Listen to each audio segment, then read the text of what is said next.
예, 오늘 이해관계자에 대해서 얘기를 해볼까 합니다. 이해관계자는 프로젝트, 회사 업무가 진행되는데 우리 주위에 있는 모든 사람들이라고 이해를 하면은 좀 쉽게 이해를 할 수 있을 것 같아요. 우리가 특정 상황에 뚝 떨어졌을 때 제일 먼저 하는 거는 주위를 둘러보겠죠. 이 중에서 나한테 해를 끼칠 사람이 누군지, 나에게 도움의 손길을 내밀 사람이 누군지, 내 뒤통수를 칠 사람이 누군지, 사람을 파악하는 게 가장 먼저 해야 될 일입니다. 누가 나한테 도움을 주고 리소스를 줘서 내 일을 성공시키게 해줄 수 있는지, 또는 어떤 사람이 나한테 방해를 해서 내 일을 완수하는데 방해물이 될지, 그런 거를 빠르게 파악하는 게 첫 번째 순서고, 그런 거를 통틀어서 이해관계자 관리라고 표현을 합니다. 그래서 이해관계자를 보통 네 가지로 분류를 하는데요. 그림에서 보는 것처럼 영향력과 관심도를 두 가지 축을 가지고 이 사사분면으로 구분을 합니다. 영향력이 낮은데 관심도도 낮은 사람이 있을 테고, 그 다음에 영향도가 낮은데 관심도가 높은 사람이 있을 테고, 영향도가 높은데 관심도가 낮은 사람, 영향도가 높으면서 관심도 높은 사람, 뭐 이렇게 네 가지로 구분을 할 수 있을 거예요. 영향력이 낮은데 관심도도 낮아요. 내가 하는 일이나 프로젝트에 대해서. 그럼 이 사람은 듣보잡인 거죠. 굳이 이 사람을 신경 쓸 필요가 없어요. 이런 사람들은 그냥 옆부서 동료 같은 사람들이에요. 같이 그냥 잡담을 즐기고, 아니면은 뭐 내가 하는 일에서 뭐 마음에 안 드는 사람 있으면 약간 뒷담화 까고, 적절한 뒷담화는 스트레스 해소에 좋습니다. 너무 심하지만 않으면. 그래서 그런 관계, 나랑 이해관계가 엮여 있지 않고 되게 작게 엮여 있는 사람이기 때문에 이 사람하고는 그런 스몰톡 하는 관계 정도로 하면 되고요. 영향력이 강하면서 관심도도 높은 사람, 보통 이 프로젝트가 진행될 때 스폰서, 그러니까 이 프로젝트가 성공될 때 자신의 성과와 굉장히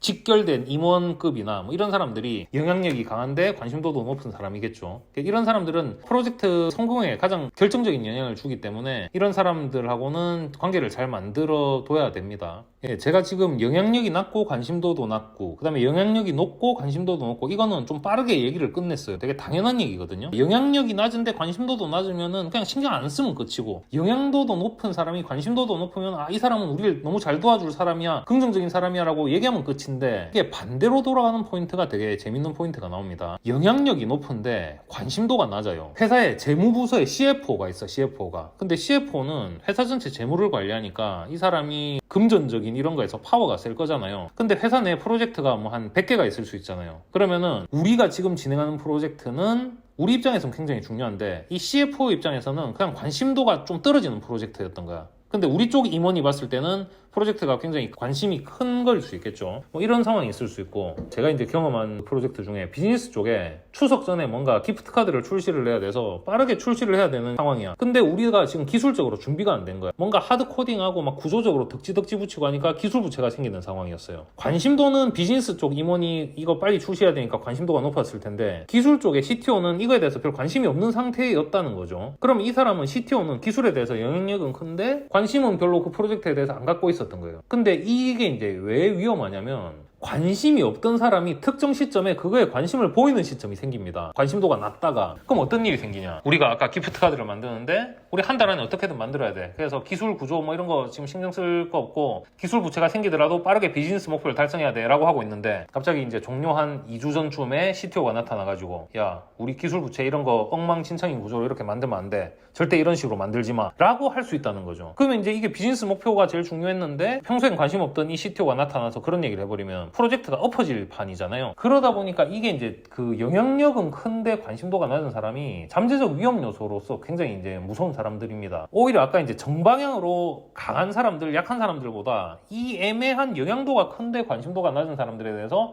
주도 면밀하게 파악을 하고 관리를 해야 될 필요가 있다는 거죠. 둘 다 강한 사람은 프로젝트를 성공시킬 사람, 둘 다 약한 사람은 무시해도 될 사람. 근데 영향력이 큰데 관심도가 낮았던 사람은 잠재적 위험 요소라는 거죠. 자, 또 되게 재밌는 포인트. 이쪽 이제 나머지 하나 남은 게, 관심도가 큰데 영향도가 낮은 사람. 제가 흔히 이거를 이제 시어머니 유형이라고 부르는데, 시어머니가 뭐 집에서 같이 살까 아니면은 딱히 우리 집에 어떤 독립된 가정을 독립되게 우리가 해야 되는데 관심도만 높아가지고 영향은 그렇게 주지 않으면서 관심도가 높아서 막 이래라 저래라 하는 뭐 이런 상황 있지 않습니까? 좋은 쪽으로 작용을 하면 영향도는 내가 없지만 너무 관심이 높아, 긍정적으로 작용하면 뭐 멘토링을 해줄 수도 있고, 이제 약간 어드바이저로서의 역할을 해줄 수도 있고, 이렇게 좋게 작용할 수 있겠죠. 근데 대부분의 경우 부정적인 영향이 굉장히 큽니다. 영향도도 없다는 얘기는 결국은 이 프로젝트의 뭔가 메인 멤버가, 주요한 멤버가 아니라는 얘기거든요. 그럼 그만큼 정보가 없을 거고 커미먼트도 떨어져 있을 확률이 높습니다. 근데 오지랖인 거야. 관심도는 높아. 그러다 보니까 이래라 저래라 얘기를 하는 게 깊이 깊이가 없을 확률이 굉장히 높아요. 지금 중요한 게 뭔지도 모르고 그냥 지 머릿속에 생각나는 걸 던지는 거죠. 그러면은 프로젝트가 집중력이 굉장히 흐트러집니다. 이제 이소부화에서 팔려가는 당나귀 얘기를 다들 아시죠? 그 당나귀를 팔러 가는데 당나귀를 뭐 끌고 갔더니 뭐 당나귀가 힘들어한다. 그래서 당나귀를 짊어지고 갔더니 뭐 아들이 힘들어. 아들만 어떻게 저렇게 할 수 있냐. 그래서 뭐 아버지와 아들이 같이 이렇게 메고 가다가 물에 당나귀가 빠져서 당나귀를 못 팔게 되면 그런 얘기잖아요. 이때 주위에 구경하는 사람들, 이 바로 제가 지금 얘기하는 이 부류예요. 관심도 높아. 당나귀를 팔러 가는지 뭐 당나귀를 어떻게 들고 가는지 관심도 높아. 근데 이 사람들이 당나귀를 팔아서 얻는 수익이나 이런 데 영향력이 전혀 있는 사람이 아니거든요. 이소부화가 저는 이 부류를 가장 잘 설명한다고 생각해요. 영향력이 없는데 관심도가 높은 그런 사람들의